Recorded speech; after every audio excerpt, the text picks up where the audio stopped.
Buenos días, querida familia. Nos reunimos nuevamente alrededor de la palabra del Señor.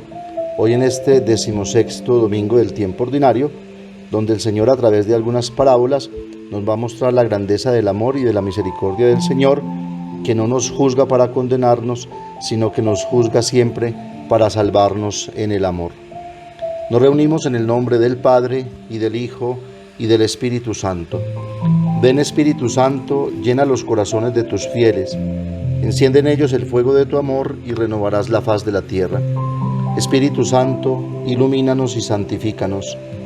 María, Madre de la Iglesia, ruega por nosotros. La primera lectura está tomada del libro de la Sabiduría, capítulo 12, versículos 13, 16 al 19. El Salmo 85. La segunda lectura tomada de la carta del apóstol San Pablo a los Romanos, capítulo 8, versículos 26 al 27. Del Evangelio según San Mateo, capítulo 13, versículos 24 al 43. En aquel tiempo Jesús propuso otra parábola a la gente. El reino de los cielos se parece a un hombre que sembró buena semilla en su campo. Pero mientras la gente dormía, un enemigo fue y sembró cizaña en medio del trigo y se marchó. Cuando empezaba a verdear y se formaba la espiga, apareció también la cizaña. Entonces fueron los criados a decirle al amo: Señor, ¿no sembraste buena semilla en tu campo? ¿De dónde sale la cizaña? Él les dijo: un enemigo lo ha hecho. Los criados le preguntaron: ¿quieres que vayamos a arrancarla? Pero él les respondió: no, que podríais arrancar también el trigo. Dejadlos crecer juntos hasta la siega, y cuando llegue la siega, diré a los segadores: arrancad primero la cizaña y atadla en gavillas para quemarla, y el trigo almacenadlo en mi granero. Les propuso esta otra parábola. El reino de los cielos se parece a un grano de mostaza que uno siembra en su huerta, aunque es la más pequeña de las semillas. Cuando crece es más alta que las hortalizas. Se hace un arbusto más alto que las hortalizas y vienen los pájaros a anidar en sus ramas. Les dijo otra parábola. El reino de los cielos se parece a la levadura. Una mujer la amasa en 3 medidas de harina y basta para que todo fermente. Jesús expuso todo esto a la gente en parábolas, y sin parábolas no les exponía nada. Así se cumplió el oráculo del profeta: abriré mi boca diciendo parábolas, anunciaré los secretos desde la fundación del mundo. Luego dejó a la gente y se fue a casa. Los discípulos se le acercaron a decirle: acláranos la parábola de la cizaña en el campo. Él les contestó: el que siembra la buena semilla es el Hijo del Hombre, el campo es el mundo, la buena semilla son los ciudadanos del reino, las cizañas son los partidarios del maligno. El enemigo que la siembra es el diablo, la cosecha es el fin del tiempo, y los segadores los ángeles. Lo mismo que se arranca la cizaña y se quema, así será el fin del tiempo. El Hijo del Hombre enviará a sus ángeles y arrancarán de su reino a todos los corruptores y malvados y los arrojarán al horno encendido. Allí será el llanto y el rechinar de dientes. Entonces los justos brillarán como el sol en el reino de su Padre. El que tenga oídos, que oiga. Palabra del Señor. Evangelio significa buena noticia, anuncio de salvación, vida nueva en el Espíritu. Así comienza la historia de Dios, del Dios encarnado, del Dios que ha bajado a nuestra tierra y se ha hecho uno de nosotros. Alégrate, llena de gracia, el Señor está contigo. Y a los pastores el ángel les dice: no temáis, pues os anuncio una gran alegría, que lo será para todo el pueblo. Os ha nacido hoy en las ciudades de David un Salvador, que es el Cristo Señor. Y Jesús inaugura su vida pública precisamente con ese anuncio gozoso del amor de Dios que viene a salvar al hombre. En Marcos 1:15 comienza diciendo: y proclamaba la buena nueva de Dios. El tiempo se ha cumplido y el reino de Dios está cerca. Convertíos y creed en la buena nueva. Y en Lucas 4:18-19, en la sinagoga de Nazaret, proclama con el texto de Isaías: El Espíritu del Señor está sobre mí porque me ha ungido para anunciar a los pobres la buena nueva. Me ha enviado a proclamar la liberación, a los cautivos la vista y a los ciegos, para dar libertad a los oprimidos y proclamar un año de gracia del Señor. Y es precisamente esta buena nueva la que nos trae hoy en este 16º domingo la palabra de Dios en estas parábolas que encontramos en el Evangelio y en las lecturas del libro de la sabiduría y de Pablo a los romanos. Pero para comprender y no malinterpretar este mensaje, se hace necesario contextualizar esta palabra que nos trae un riquísimo mensaje de misericordia, de perdón y del amor incondicional e incomprendido de Dios por cada uno de sus hijos, sin ninguna diferencia, buenos o malos, justos o injustos. Porque como dice el mismo Jesús en Mateo 5, 44, 45, pues yo os digo, amad a vuestros enemigos y rogad por los que os persiguen, para que seáis hijos de vuestro Padre Celestial, que hace salir su sol sobre malos y buenos y llover sobre justos e injustos. Tengamos en cuenta que Mateo escribe este evangelio unos 50 años después de la resurrección de Jesús, en un momento ciertamente dramático, donde pareciera que el mal y el sufrimiento tuviesen la última respuesta. Había persecuciones, arreciaba el hambre, la opresión, la miseria y la muerte. Tal vez el fervor de los cristianos del inicio estaba enfriándose y casi desapareciendo.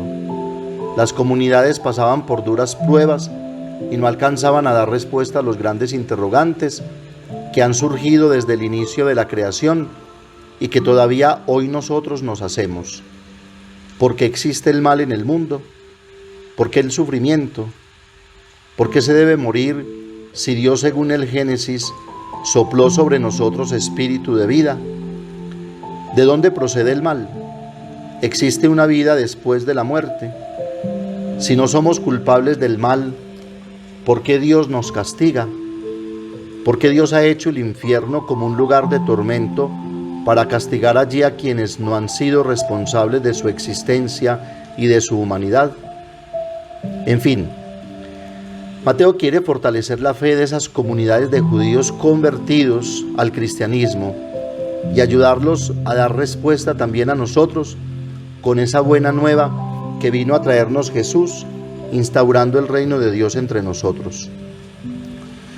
Ya el libro de la sabiduría, último de los libros del Antiguo Testamento, cuyo autor posiblemente vivía al tiempo del nacimiento de Jesús, deja clara la intención de Dios y su proyecto con el hombre, hechura de sus manos, y de quien se ha enamorado perdidamente.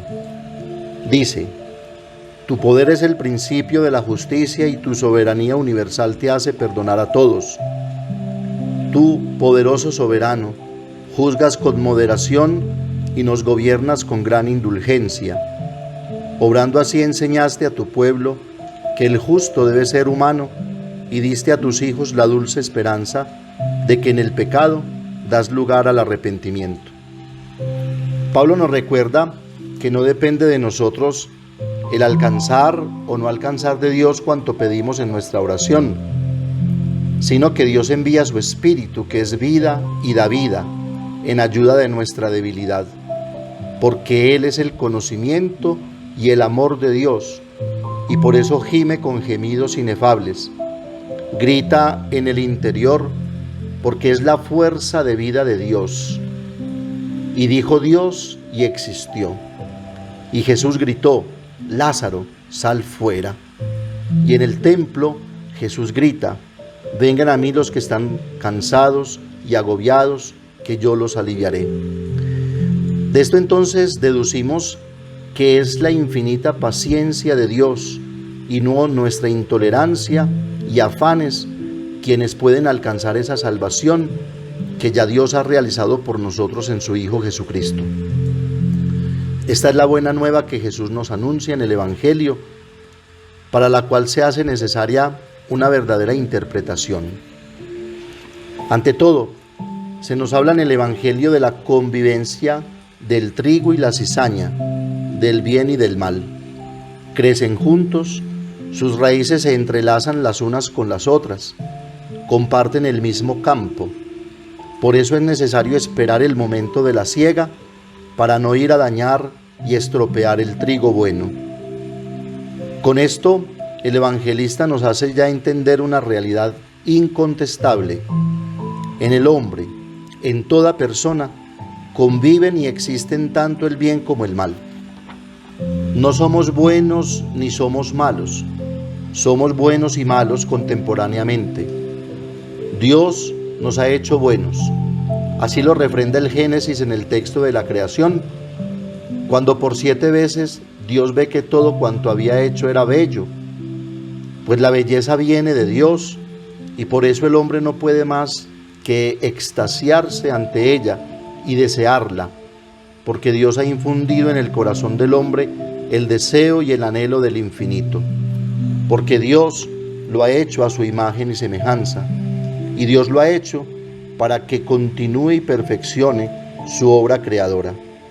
Como dice el Salmo 41 o 42, como anhela la sierva los arroyos, así te anhela mi ser, Dios mío. Mi ser tiene sed de Dios, del Dios vivo. Pero el mal es una fuerza interior, como un impulso que hay en lo más íntimo de la persona y que no viene de Dios. Y por sus anhelos de grandeza y de poder, que son la fuerza de Dios en el hombre, llevan precisamente al hombre, como dice San Pablo, a obrar equivocadamente, no por voluntad de Dios, sino del mal que convive en el corazón, como la codicia o la avaricia o la corrupción o cualquier otro mal. En Romanos 7, 18, 24, Pablo dice, pues bien sé yo que nada bueno habita en mí, es decir, en mi carne. En efecto, querer el bien lo tengo a mi alcance, mas no el realizarlo, puesto que no hago el bien que quiero, sino que obro el mal que no quiero. Y si hago lo que no quiero, no soy yo quien obra, sino el pecado que habita en mí. Descubro pues esta ley, aunque quiera hacer el bien, es el mal el que se me presenta. Sin embargo, esto no justifica el mal, ni nos justifica a nosotros el hacerlo. Por eso Jesús nos invita a la conversión y a saber descubrir la paciencia de Dios que nos justifica porque no sabemos lo que hacemos. Entonces, la invitación es a dejar que sea Dios quien juzgue nuestras malas acciones, porque Él sabe del barro del que estamos hechos y su juicio es verdadero. No nos corresponde a nosotros juzgar a nadie, por horrendos que sean sus pecados. El mismo Pablo lo dice en 1 Corintios 4:3. Aunque a mí lo que menos me importa es ser juzgado por vosotros o por un tribunal humano, ni yo mismo me juzgo. Ciertamente que mi conciencia nada me reprocha, mas no por eso quedo justificado. Mi juez es el Señor. Dice Alessandro Pronsato, creen que son fieles porque hacen de investigadores privados o públicos de las infidelidades del prójimo. Los verdaderos malvados son aquellos que en vez de empeñarse en el humilde esfuerzo de la práctica del Evangelio, Mateo 7, 21, 23, se arrogan una tarea que es de competencia exclusiva de Dios. Dios es paciente porque cuida de todo. Así en el momento que juzguemos, nos convertimos en cizaña. ¿Y quién juzga al que juzga? Entonces, no es válido el casi vulgar y blasfemo dicho popular: medio mundo se hizo para comerse al otro medio. No, porque vio Dios que todo lo que había hecho era bueno y bello. Por eso las parábolas nos llevan a otro nivel. Después de constatar que en cada uno existe el bien y el mal, lo que no nos hace buenos y malos, justos o injustos, sino hijo de Dios, simple y llanamente, entonces es necesario separar lo bueno de lo malo. lo justo de lo injusto, para que aparezca la verdad de Dios en el hombre. Ya desde la creación, Dios hace las cosas y las llama a la existencia separándolas. Separó la luz de la noche, separó las aguas del firmamento de las aguas de la tierra, separó las aves del cielo de los reptiles de la tierra, etc. Mateo, incluso cuando habla del juicio, habla de separación. Separa las ovejas a la derecha y las cabras a la izquierda.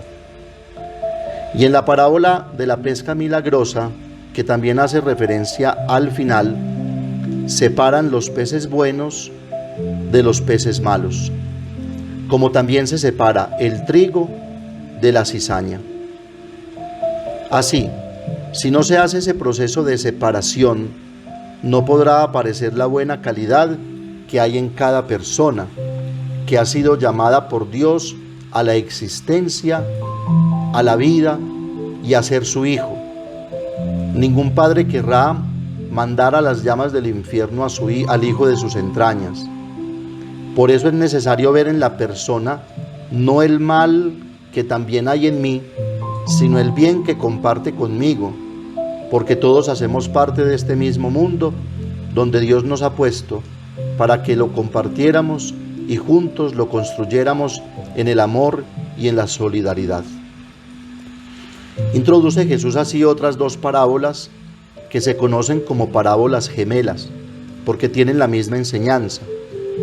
La semilla de mostaza, que siendo la más pequeña, crece tanto como un árbol, que en su interior acoge a los pájaros que anidan para empollar sus huevos, trayendo al mundo una nueva vida, que con su trino y su canto alegran el ambiente y, como dice San Francisco de Asís, elevan su oración al Creador. O la medida de levadura, que desde el interior, sin mucha ostentación y vanagloria, fermenta una cantidad exagerada, unos 50 kilos de harina, que ni siquiera quien la amasa está en capacidad de amasar. Esa semilla diminuta y esa levadura solo son fecundas cuando están en el interior, porque el reino de Dios se manifiesta en la pequeñez y en el interior, y nadie podrá decir, como dice Jesús, está aquí o está allí, porque el reino de Dios está dentro de la persona y obra silencioso sin que el sembrador lo perciba, ya que la fuerza de la vida está en quien la hace germinar. Por último, la parábola nos lleva a la siega, al momento final de la cosecha, que es el momento más feliz, porque trae a la luz el esfuerzo, el trabajo, los sudores, las esperanzas y la paciencia para la recolección. Por eso Jesús habla de la alegría que hay en el cielo cuando todo será puesto a sus pies, pues los esfuerzos no han sido en vano, porque el fuego del Espíritu, que es el único fuego que Dios conoce, tiene el poder de separar la cizaña, el pecado, de cada uno de nosotros y quemarla con su amor y recoger el trigo bello, el bien que hubo en cada uno de nosotros y dejarlo reposar en el granero del cielo, donde habrá una gran fiesta con todos los hijos de Dios, buenos y malos, justos e injustos, pero salvados y reconciliados, porque Dios ha enjugado las lágrimas de sus ojos, como dice el Apocalipsis. Conclusión: no juzguemos, no señalemos, porque en cada uno de nosotros existen y cohabitan el bien y el mal.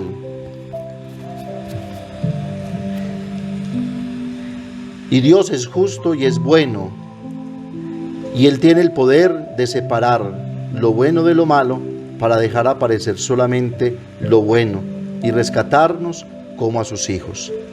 Que la Santísima Virgen María, que nos ha traído la alegría de la buena nueva de su Hijo Jesucristo, nos ayude a separar del corazón el bien del mal. Amén. Padre nuestro que estás en el cielo, santificado sea tu nombre. Venga a nosotros tu reino. Hágase tu voluntad en la tierra como en el cielo. Danos hoy nuestro pan de cada día. Perdona nuestras ofensas, como también nosotros perdonamos a los que nos ofenden. no nos dejes caer en la tentación y líbranos del mal. María, Madre de la Iglesia, ruega por nosotros. El Señor nos bendiga, nos guarde de todo mal y nos lleve a la vida eterna. Comunión espiritual. Creo, Jesús mío, que estás real y verdaderamente en el cielo y en el santísimo sacramento del altar. Os amo sobre todas las cosas y deseo vivamente recibirte dentro de mi alma, pero no puedo hacerlo ahora sacramentalmente. Venid al menos espiritualmente a mi corazón, y como si ya os hubiese recibido, os abrazo y me uno todo a ti. Señor, no permitas que jamás me aparte de ti. Amén. El Señor esté con ustedes, y la bendición de Dios Todopoderoso, Padre, Hijo y Espíritu Santo, descienda sobre ustedes y los acompañe siempre. Que tengan un feliz domingo, una feliz semana, y recuerden que los padres de la parroquia los queremos mucho.